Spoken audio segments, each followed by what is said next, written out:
გამარჯობა. ქართული ხალხური საკრავები ქართული გონების სახეა. ანუ ჩვენი საკრავები ჩვენს მათამი დამოკიდებულებაზე მეტყველებს. დღეს უმეტესობას რო გკითხო, საკონცერტო ფანდური როგორია, როგორი უნდა იყოს. გიპასუხებენ, რომ საკონცერტო ფანდური აუცილებლად მისი მუცელი აუცილებლად გათლილი უნდა იყოს. მასიურ ფანდურს რო უწოდებენ, არა და მასიური სულ სხვა რამეს ნიშნავს. ზედ გიტარის დამჭერები უნდა ჰქონდეს. ასეთ ფანდურებს ჩვეულებრივ ერთ დიდ ხვრელს ამოუჭრიან ხოლმე ესეთი მრავალხვრელიანი საგულეს ნაცვლად. კი, ლითონის ხიდები აუცილებელი აღარ არის, მაგრამ ზოგი ჯერ ისევ ასეთ ხიდებსაც ითხოვს. და ეს ითვლება საკონცერტო ფანდურად.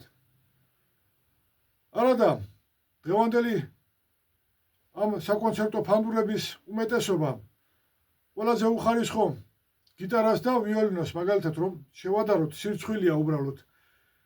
ისეთი ცუდია ის ჩვენი საკონცერტო ფანდურები.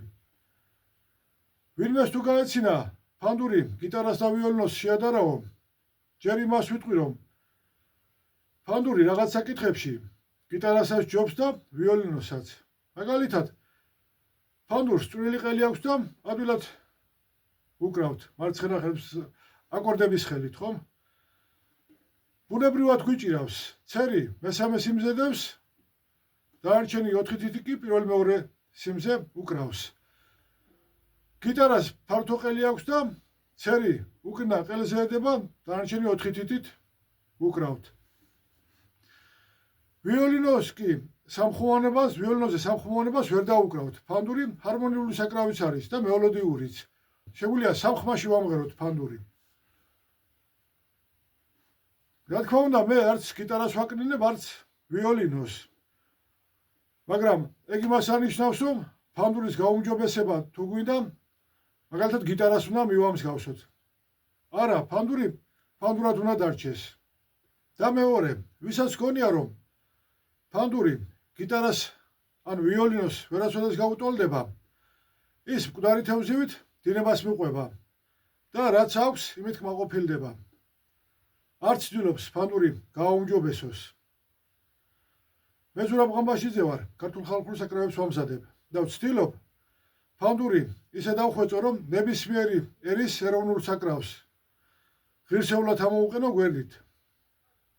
საკრავებისადმი დღევანდელ დამოკიდებულებას რომ ხედავ, უმეტესობა კარგ ფანდურის გაკეთებას კი არ ცდილობს, ფანდურებით ფულის გაკეთებას ცდილობენ. ამიტომ ორ-სამ კაცს ფანდურის გაკეთება რომ თხოვეს, უარი უთხარი. ერთი კაცი მოვიდა და პირაპირ მითხრა, რომ მეტალოპლასმას ვაკეთებ და ფული არ კეთდებაო ამითო, მინდა ფანდურები ვაკეთო, იმას ეგონა რომ მილიონერი გახდებოდა. კარგი მეთქი, რაც მკითხა უპასუხე. და შემდეგ გავიგე, რომ თავი დაუნებებია და სახლის რემონტზე გადავიდა. ვერ იშოვა ფული. ან ნახა, რომ შრომა უნდა. ისეთი ადვილი არ არის გასაკეთებლად, როგორც ეგონა, გაანება თავი. უარესის გაკეთებას, ისევ ცუდის გაკეთებას ჯობს. რა ფანდურებსაც უყურებ. და რატო გადავწყვიტე ვიდეოები დამედო ფანდურის გაკეთება ასეთ სათაურით. მოიტანენ როგორღაც გაკეთებულ ფანდურს და მერე მე მიწევს წვალება იმის გადაკეთება, ზოგს არც ესმის რომ უხსნი, რომ რთული გადასაკეთებელია. ერთ-ერთ ვიდეოში თხოვეს, კომენტარში დამიწერეს, რომ მასალის შერჩევაზე იქნები საუბროო და ეს ფანდურებმაც გადამაწყვეტინა უკვე ვიდეოები დავდო. მასალის შერჩევაზე საუბარი ხის მოჭრით დავიწყოთ. ალბათ ყველა გლეხს რომ გკითხო, გიპასუხებენ, რომ ნებისმიერი საგნის გასაკეთებლად ხე უნდა მოიჭრას აგვისტოში, სავსე მთვარეზე. ან ზოგი ზამთარში ჭრის. ალბათ თებერვალამდე. თებერვალი დადგაო, ხეში წყალი ჩადგაო. გსმენიათ ესეც. სანამ წყალს აიღებს ხე. საკრავების კეთება რო განვაახლე 2011 წლიდან, ინტერნეტში ვეძებდი ხის მოჭრის დროს ეწერა იქ და ევროპაში მაგალითად ახალ მთვარეზე ჭრიან ოღონ ადრეულ გაზაფხულზე. ჯავახიშვილმა ცნობები რომ შეაგროვებინა, იქ წერია რომ ხე ისეთ ხეს შეარჩევდნენ გლეხები, რომელსაც მზე უყურებდა ან ქარისცემდა. ამობდნენ ეს უფრო გამომშრალიაო ესეთი ხე და უკეთესი ხმა აქვსო. დღეს თუთა არის საუკეთესო მასალად, უმეტესობა თუთას ამბობს. თუმცა ერთი ორ შემუთხარი თუთას აქებენ, მეთქი რას ამბობ, ვერხვის ჯობიაო.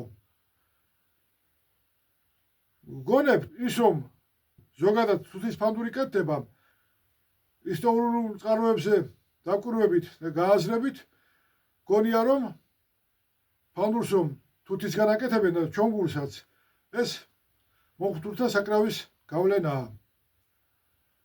მაგალითად შემიძლია დღევანდელობა მოვიყვანო.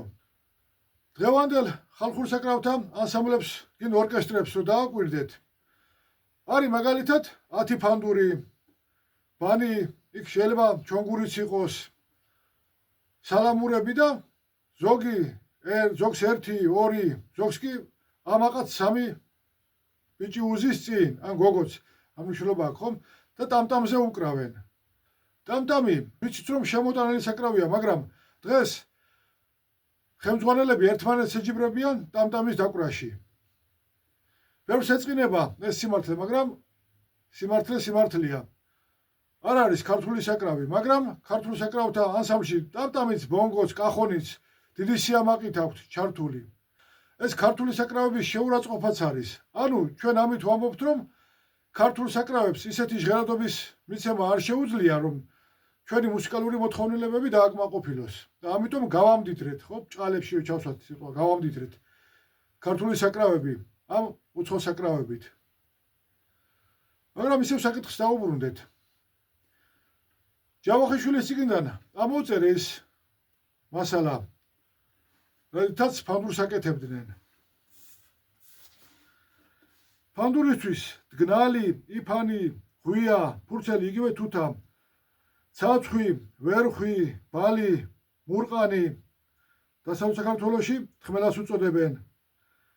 მაგალითად, იყალთოელი 86 წლის ალექსი სამხარაული ამბობს რომ თუნდაც ცაცხვისა იყოს შეიძლება, მაგრამ ოფის ხე ყველასა სჯობიაო. ფიზიკელების აზრით ცაცხვი და უთხოვარი ყველასა სჯობიაო. ვერხვი, წნორი, ღვიო, ფურცელიც კარგია, ფიზიკელები ამბობენ რომ ფურცელიც კარგიაო, ბოლოში ამბობენ. უპირატესობას სხვა ხეს ანიჭებენ. ასევე კაკლის ფანდური კეთდებოდა, ფიჭვი ოღონ აუცილებლად სწორხაზოვანი უნდა იყოსო. წეღან თქვი რომ დღეს უმეტესობას გონია რომ თუთა საუკეთესო არის ფანდურისთვის. მაგრამ ჩემი დაკვირვებითაც და მე ორ პიროვნებასთან რომ საუბრობდი ამ საკითხზე, მათაც დამიდასტურეს რომ თუ არიცი რახის ფანდურს უსმენ, ვერ მიხვდები. ფანდური რახით არის გაკეთებული, გინდა გათლილი იყოს, გინდა ფიცრებით აწყობილი. მე გავაკეთე 2 ფანდური, ტარი გვერდიგვერდ ჩამოხერხილი წიფელი იყო, პირის ფიცარიც გვერდიგვერდ ჩამოხერხილი, ჯორაკიც კი გვერდიგვერდ ჩამოჭრილი იყო. ხოლოდ მუცელი განსხვავდებოდა, 5-ვე ფიცარი ერთი ფანდურის თუთა იყო, მეორეცი მურყანი. რამოდენიმე ადამიანს მოვასმენე, თუ გაარჩევდნენ, სხვაობას თუ შეამჩნევდნენ. როცა უყურებ ფანდურებს რო უკრავს ადამიანი, რო უკრავდნენ და მიყურებდნენ, ოდნავ განსხვავდებოდა ჟღერადობა, რო შევცვლიდი ფანდურებს, მაგრამ ზურგ შექცევის თუ უსმედნენ და ვერ ხედავდნენ ფანდურები შეუცვალე თუ არა, ეგონათ რომ იგივე ფანდურზე უკრავდი, ანუ ვერ გაარჩიეს ხმა. გამოდის რომ არ მოქმედებს მასალა. რახით არის გაკეთებული ფანდური. მაგრამ ერთი რამ უნდა გავითვალისწინოთ რომ რბილი ხე მარტო ფანდურს არა, ნებისმიერ საკრავს ბგერას ურბილებს, მაგარი ხე კი ასეთ ჭექარე ხმას აძლევს. მაგალითად წიფელს ვამბობ ხოლმე რომ ჭექარე ხმა აქვს. უბრალოდ მოგასმენებთ ამის ჟღერადობას. ტარი კოპიტი აქვს. იფანსაც უწოდებენ ხომ? ერთი აღმოსავლეთ საქართველოში ამბობენ, მეორეს დასავლეთ საქართველოში. ზედ დაკრული ხელიც კოპიტია, ხიდებიც კოპიტი არის. ყურებიც კოპიტი გავაკეთე. ჯორაკიც კოპიტია და ეს წყალიც კოპიტია უკან. გვერდები კოპიტი გავაკეთე ესეც. ფერდები, ეს ორი ფიცარი ფერდა არის, ფერდები, ნეკერჩხალია და ზურგი. გონი არყისხია, არ ვიცი ზუსტად, მაგრამ ფოტოებით რო შევადარე, არყი გონია. და ვამბობ ხოლმე არყისხი არის. პირი ნაძვია. ასე გავაკეთე, რომ ასე ვთქვათ, ბგერა კოპიტიდან წამოსული იყო. გვერდებიც, ტარიც, ანუ ეს ხელი, ხიდები. ძირითადად ჩავთვალე, რომ კოპიტის ხმა ექნებოდა. დაახლოებით ფაში ავაწყე და რამე მელოდიას დაუკრავ, მოგასმენინებთ.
ეს სხვადასხვა ხერატომ გავაკეთე, სხვადასხვა ხერატომ გავაკეთე მუცელი. ხევსურები ამბობდნენ, რომ სხვადასხვა ხე თავთავის ხმაზე იძახებს და უკეთესი გამოვაო. საქართველოს ბარში ძირითადად რა ხეც მუცელი იყო, იგივე ხეს აკრავდნენ პირის ფიცრად და ხევსურები წიწოვანი ჯიშის ხეს აკრავდნენ და ამიტომ ამბობდნენ, თავთავის ხმაზე იძახებს და უკეთესი გამოვაო. ახლა მეორე ფანდურს მოგასმენინებთ.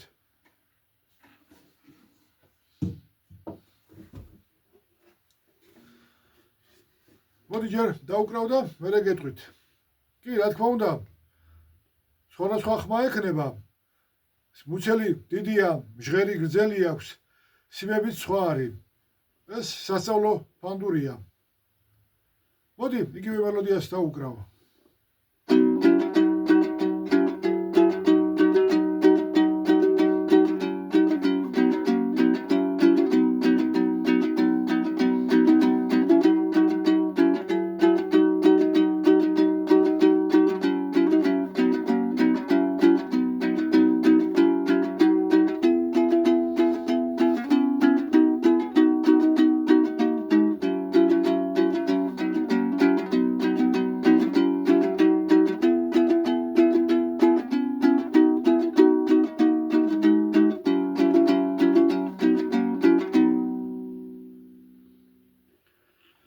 ამ ფანდურს სამივე სიმი წვრილი აუბი პატარა ბავშვისთვის უნდათ. მუცელი ხუთივე ფიცარი მურყანია.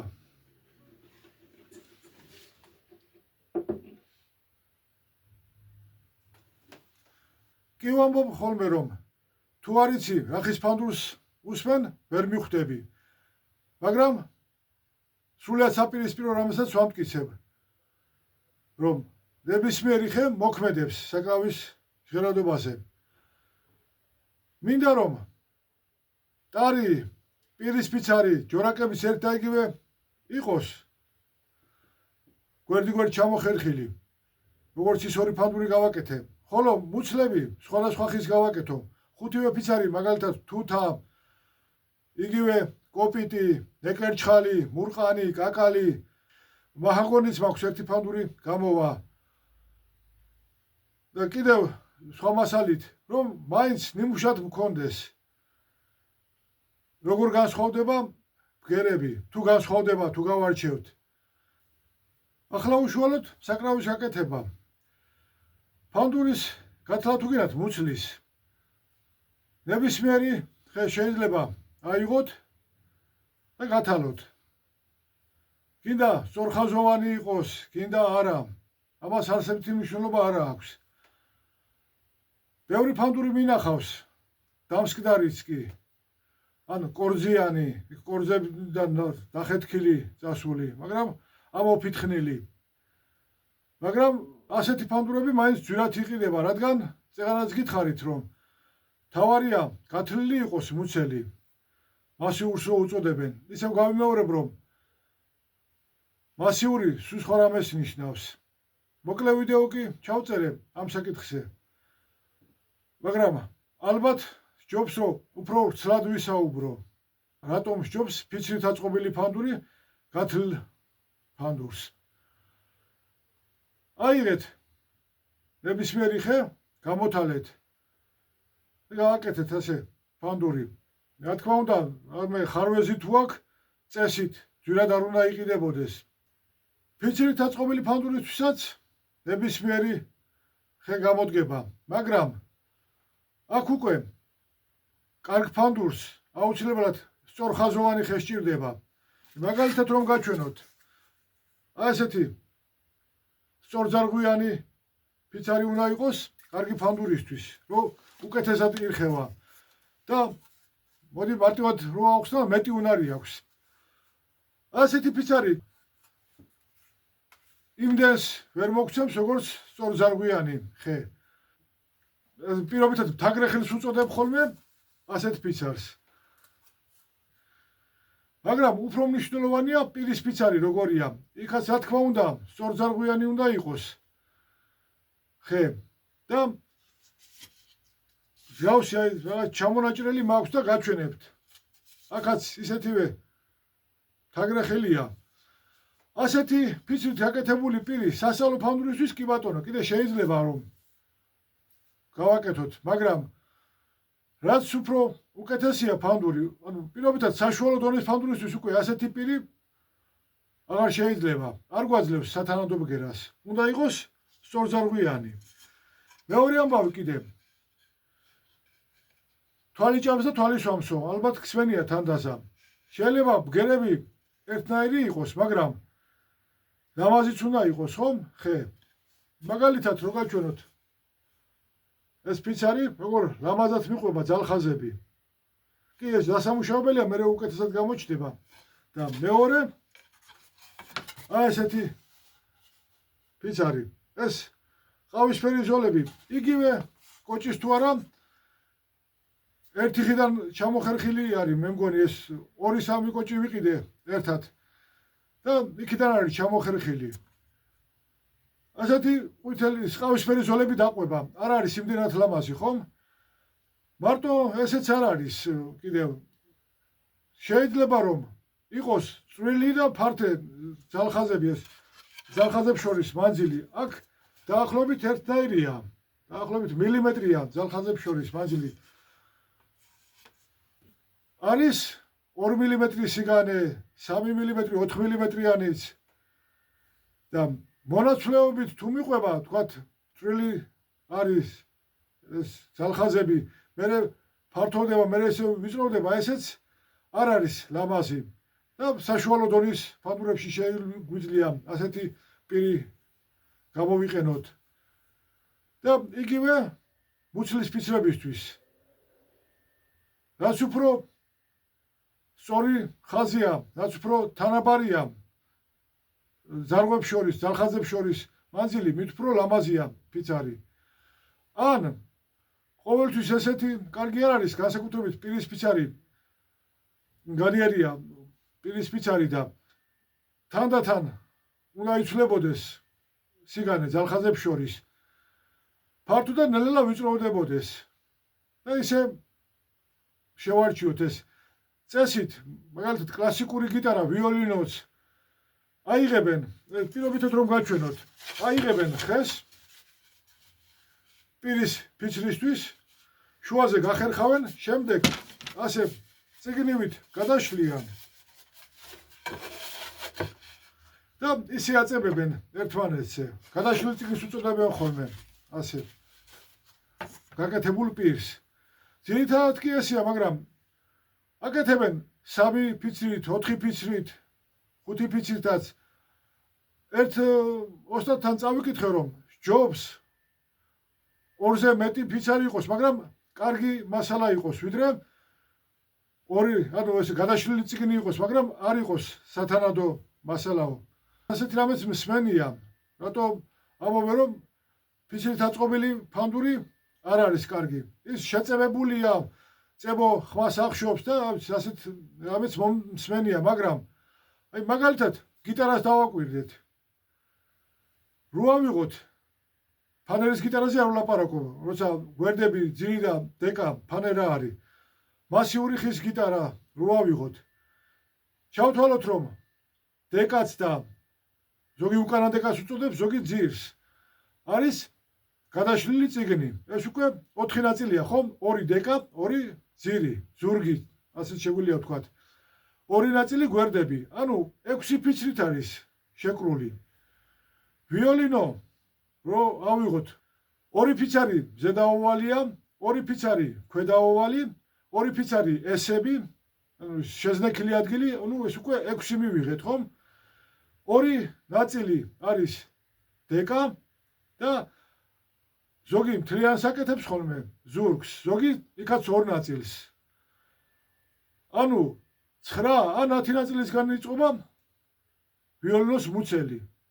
ესე იგი არ ვარგა ვიოლინოც და გიტარაც, რადგან ფიცრებით არის აწყობილი ეს მუცლები. ქართველების ლოგიკით რომ ვიმშელოთ, ეგრეა და ის საკონცერტო საკრავები აღარ არის. და კიდევ ერთი საკითხი. რაც უფრო კარგი ფანდურის გაკეთება გვინდა, მასალა უფრო ხნიერი უნდა იყოს. 3 წელი, 5 წელი, 10, თუ გვაქვს, თქვათ 20 წლის, 30 წლის მასალაც კარგია, რადგან ვიცით რომ ხე რომ შრება, ვიწროვდება. და ყოფილა შემთხვევა მოუტანია ჩემთვის გახსნილი პირი შეწებებულში. ანუ სველიხით შეკრეს პირი, დააწებეს მერე მუცელზე და ალბათ სარტყელზე უფრო მჭიდროდ დაწებდა, ვიდრე ერთმანეთში და გაიხსნა ხოლმე. და რომ ეცადე მიმეტანა ერთმანეთთან პირზე არ მივიდა და მომიწია პირის შეცვლა. აგრეთვე დაახლოებით 10 ფანდური რომ მომიტანეს ზოგი გადასაკეთებლად, ზოგი ის რაღაც შესაკეთებლად ვერხვის ფანდურები მინახავს, რომ შველი ხით გააკეთეს და ტარი ასე პროპელერივით გადაგრეხილი იყო ხოლმე. რადგან დაგრიხა, რო გაშრა, დაიგრიხა ტარი. ასევე მუცელით შეიძლება დაგრიხოს გაშრობისას ხემ. ამიტომ რაც უფრო მშრალია ნებისმიერი საკრავის მასალა, მით უფრო საიმედოა. ნუ ის ან არ გაიხსნება და არ დაიგრიხება. მგონი სულ ეს არის, რაც მასალაზე მინდოდა მეთქვა. დღეს დაგემშვიდობებით. მომავალ შეხვედრამდე.